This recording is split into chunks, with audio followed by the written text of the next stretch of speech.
Hey, welcome back. So this video is all about painting polyurethane parts. So in this case, I'm doing aero on the bottom of my car. Everything's supplied by Better Bodies for the aero that I'm doing right now. I did doing the front lip, side rockers, and a rear diffuser. I'm going to put links for everything in the description. Shout out to Better Bodies. They supplied me with a bit of a discount to get featured in this.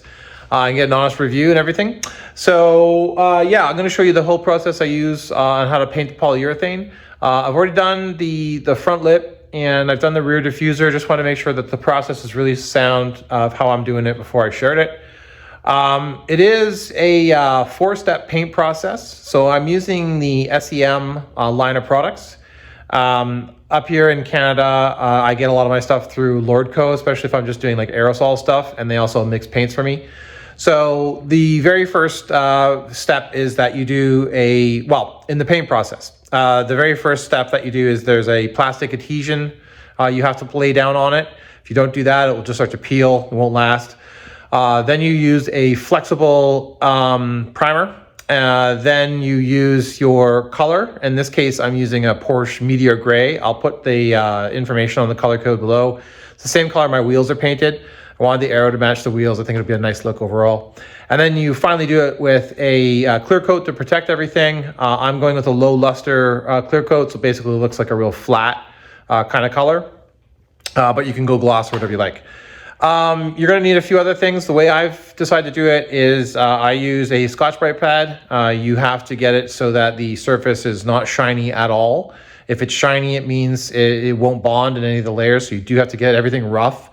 I just use a Scotch Bright Pad. You can use like a 600 grit kind of sandpaper if you like. So however you want to go about it. You're going to need a few other things. Definitely need a respirator. Anything with that flex agent in it is brutal in terms of what it smells like. So you do need some good quality respirator. You're going to need a cleaning agent. So anything that's like a degreaser for pre-paint. After I do all the sanding process, I spray it all down, make sure it's all real nice and clean, and then dry before I go about painting. So yeah, I'm going to break down the whole process. There's a few things I'll mention that I don't do that some other people do. I've chosen not to sand again after primer, which does change how I do my flash times. I'll put a whole list of the exact timings of when I did my paint coats. If you miss your timing in some of your flash coats, you won't get bonding between your layers, and you basically have to wait for a longer period of time, and you do have to sand. I didn't sand because the results I'm getting were pretty good. If you're starting to get a lot of stuff in your primer and you want an absolute perfect mirror finish, you probably would want to sand in between. I didn't have to with how I've done it.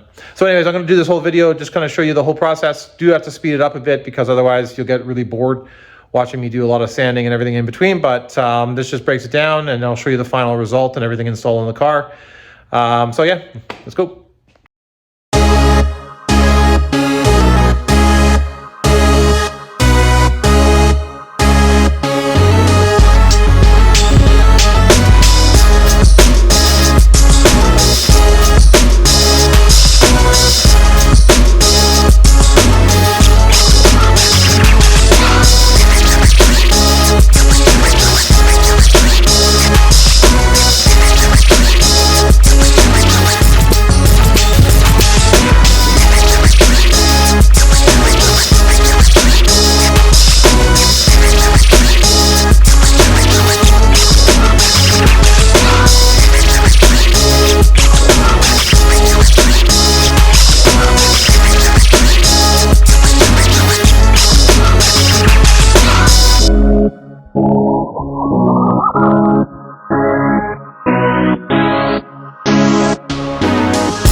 Yeah, so that's it. That's the process I used. You know, there are some time critical pieces in there.